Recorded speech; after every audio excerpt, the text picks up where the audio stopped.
All right, thanks everybody for joining me tonight. I've got Michelle Miller, who is vying as a candidate for the St. Lucie County Clerk of Court. Michelle, I appreciate you joining me. Thanks, Joe. I really appreciate you having me here on the show. I'm Absolutely. looking forward to it. It's a pleasure. It's a pleasure. We did coffee a couple weeks ago. You did. And where was the first time I met you? I know I've seen you over the Grand Construction Model. We did coffee. That was the first time. Before that. No, it was not Grand Construction. He had a big open house party get together. It was a women's networker thing, and you were there. That's what it was. I remember that. Yeah, we had a really great discussion, and I think it's so cool whenever anybody, especially locally, will take the time to sit down with somebody in the area that they're representing or they're going to represent, and they spend the time that you spent with me. I thought that was amazing. And, you know, I'm big into politics. I've got a master's degree in political management that I do nothing with. Thank God. I'll leave that to people like you. And I did not know what a clerk of court was. So tell me, what does the clerk of court do? Well, it's interesting. There's a lot of places that I go and I ask that very same question of, you know, by a show of hands, who knows what the clerk of court does? And it's very surprising that people even entrenched in politics don't understand how important the clerk's office actually is. It's actually the CFO of the county and the record keeper. So in addition to the CFO duties, which includes investments of county tax dollars, you know, checks and balances of your local county governments. It also works as a record keeper for any marriage certificates, deeds, mortgage documents, anything like that. They are the record keeper for all of those types of documents. So it's actually quite detailed. So you are the money person in essence, if I dumb it down, and you're the one who you take our tax dollars, you take care of them, hopefully, invest them, hopefully intelligently. And what kind of say do you have in the budget? The county budget is done by mostly the county administrator, but the CFO, I think it's really important that your CFO is an integral part of that budget, making sure that the vision that the county has, the CFO can follow through on where we're going, how we're going to get there, and make sure that those goals are implemented. I want to be the type of clerk that is going to be present at those meetings and present for budget discussions, so that when the county says, you know, we're going to be short here or short there, you know, let's see where we can make things work and how we can make things happen. Yeah. So we're talking about a pretty good sized county here. What roughly would you, I don't know if you know, how much is the budget roughly? It's $563 million and change. Woo. That's large. A big amount of money. It is. So I think that's so important to know, because really anybody who gives of their time, gives the service that you're giving, right? That's an amazing compromise that you're making for the people. And if you're doing it at the tune of $500 million, that's pretty incredible. And I think it's a big, big decision that a lot of people might not be taking as seriously as they should. That's one of the most important positions, I would say, that we'll be voting for here locally. Wouldn't you say? Yes. And it's really important that people understand how, you know, the investments that the clerk's office makes, yes, they are governed by Florida statute. I understand that. But I believe that there is some wiggle room that we're not taking advantage of. My goal is to have an actual constituency group that's made up of various entities throughout the county. And I'm not just talking about financial brainiacs. I'm talking about people who understand what's going on in our community, that you know, can take those financial numbers and say, okay, how is it going to apply to the realtors? How is it going to apply to the builders? Are we going to be able to take this information and, as you said, dumb it down so that everybody can, because when I look at numbers and stuff like that, I mean, I really have to look at them, study them, understand them. And, you know, just for your knowledge, I was in the insurance and financial industry for over 25 years. So a really broad understanding of how to make good investments. And I think that's really important. I'm not a career politician. I'm not doing this just to, you know, build my resume to go on to bigger and better things in the political world. I'm doing it because I see a need. I see a desire to serve the county, because my taxes are going up just like yours are. And Yeah. every time you go to sell a house, it's like, okay, what are my taxes going to be? And are we actually limiting people's ability to buy those houses because those taxes are so Yep. high?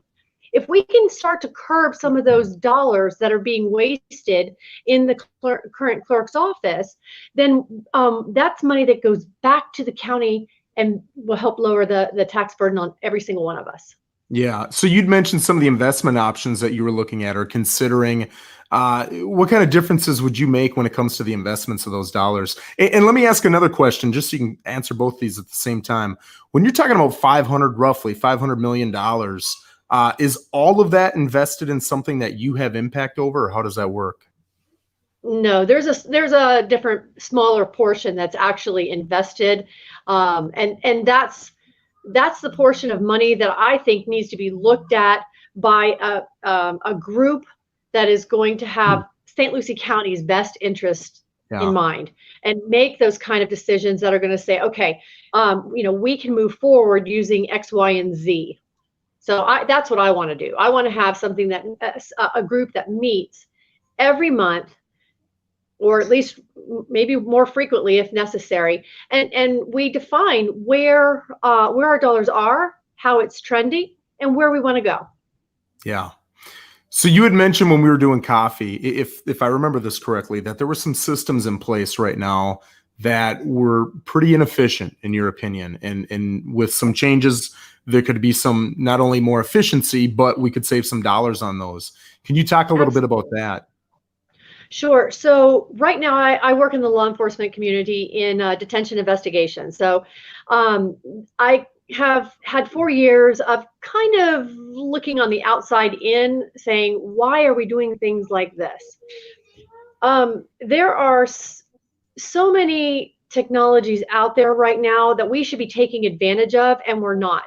For instance, I sat down with a couple of assistant state attorneys, and I said, what do you guys think of this idea? Right now, we have a clerk who handwrites all of the little notes that the judge gives. And then when the judge has time to go back and review, he goes back and he signs off on all those things. Now, that clerk could have transposed, and I'm not putting fault on anybody. This is just human nature, human error. It happens. Yeah. Right. So, I mean, I think that if we could turn that around, iPads, use an iPad, pre-filled out form that has all the questions that a judge would normally have, plus a note section that's filled out by the clerk that's sitting in that particular chair right next to that judge. Yeah. She fills it all out, hands it to the judge, judge signs off, hands it back, boom, it's automatically uploaded into a system, and the judges, the attorneys, the inmates, the jails, everything is all interlinked, and we have instant access to those records. Right now, it's taken 3 to 5 days to get those records. So now you have inmates. If you're an inmate and you don't go to court until late on Friday afternoon, you may be staying an extra day or two. That's not fair. And we need to implement programs that are going to have a better streamlined capability. There are, the website is okay, but I hear comments all the time about how there needs to be improvements to that. And I think we can do that relatively inexpensively. When I first announced over a year ago that I was going to run, I said, since 2008, we've had the ability to use e-signature, and we aren't. It was relatively unused. Yes. Until I said, and then at the beginning of the year, guess what? Now we're using e-signature. When I announced, I think it was November of last year, I said, why are we not utilizing email more efficiently? And a local attorney sent me a picture, which I still have, and the picture had 9 envelopes with the same address, defendant, everything coming to her, and when it could have been emailed very easily and saving all of that postage, paper, envelopes. So, I mean, we have tremendous cost savings overall that can go into other things and go back to the taxpayers. And I'm going to get into your background a little bit here in a second with the military and everything, which is one of the biggest reasons I just love you. But I put 10 years in the Army, and I always thought it was so funny, for lack of a better word, because we invested billions into the Army, and the systems we used were so old. And it was a lot of like, what you're talking about right now. Why do you think that is? Like, why does the biggest organization in our country, right? The government, it's the highly funded, highly backed, it's highly employed. We've got all these people, all these resources.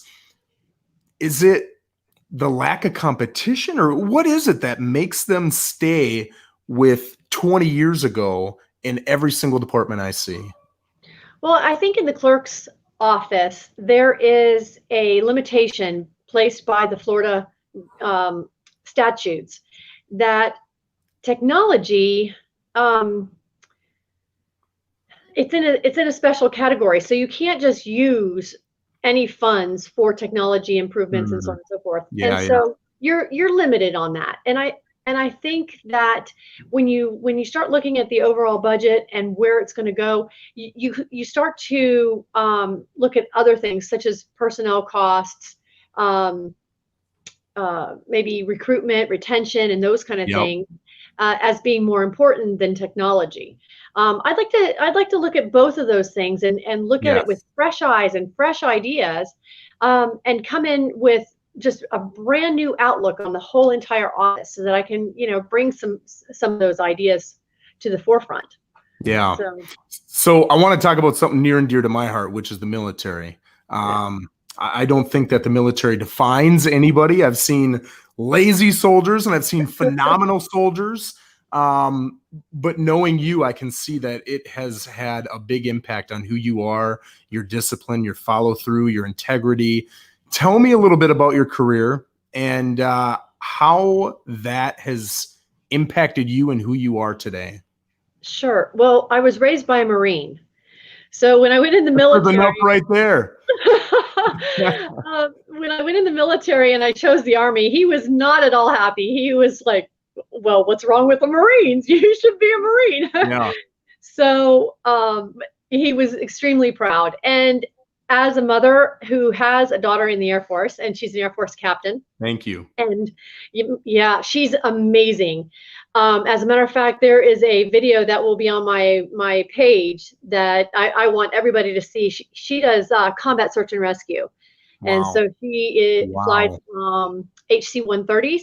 Yeah. And it's so impressive. So they did this really, really cool video of all of the different things that she's done. She's actually pictured in the opening scenes of the video, and I was just like, wow, I am just super proud of her. And they are credited since 2018, saving over 1,100 lives.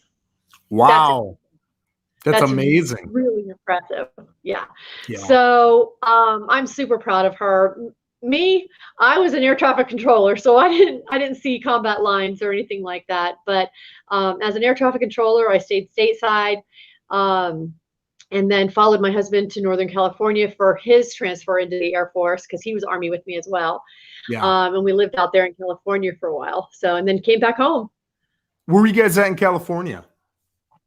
We were at Travis Air Force Base. That's actually where my oldest daughter was born. Oh, really? Yes. That's really cool. It says a lot about you that when I asked you a question, I gave you, a politician, a chance to brag about yourself. 80% of that time was you bragging about your daughter, and you lit up like a Christmas tree. It's pretty cool. Yeah, well, I'm really proud of her. I like to think that our children are our greatest resource, and we need to invest as much as we can into them. So yeah, I'm proud of her and my other daughter. I'm going to be a grandmother for the first time. Yeah. I'm sorry. When's the big election? What's the date? November 3rd. November 3rd. Okay, so November 3rd, the big election. Everybody in St. Lucie County can vote for you. Yeah. And here's a couple of other dates to remember. Early voting ballots, your mail-in ballots will be going out on the 15th of September. So you'll be receiving those within the next couple of weeks here. Then you'll have early voting that will be starting mid-October and go till the weekend before the election. And then election day will be on November 3rd. So I've never done early voting before. How does that work? It works exactly the same exact way as normal voting does. You just go in a little bit early and you get your sticker that says I voted. Are there certain hours, or how do you find out when they're open? It's generally the same hours. It's 4 different precincts that you can go, I'm sorry, five different precincts, I believe, that you can go to throughout the community. It's not your normal precinct. So like you'll go to the Fenn Center, I believe is one. Maybe it's Orange Blossom Mall. There's Percy Peak, the Community Center on Arosa. Yeah, so there's a whole list of them. But I feel like I'm putting stand out there and you're still delivering. Yeah. And if these guys want to support you, if they want to help you, what is your website and what can they do to help? So it's millerforclerk.com. I also have a Facebook page, just Michelle Miller.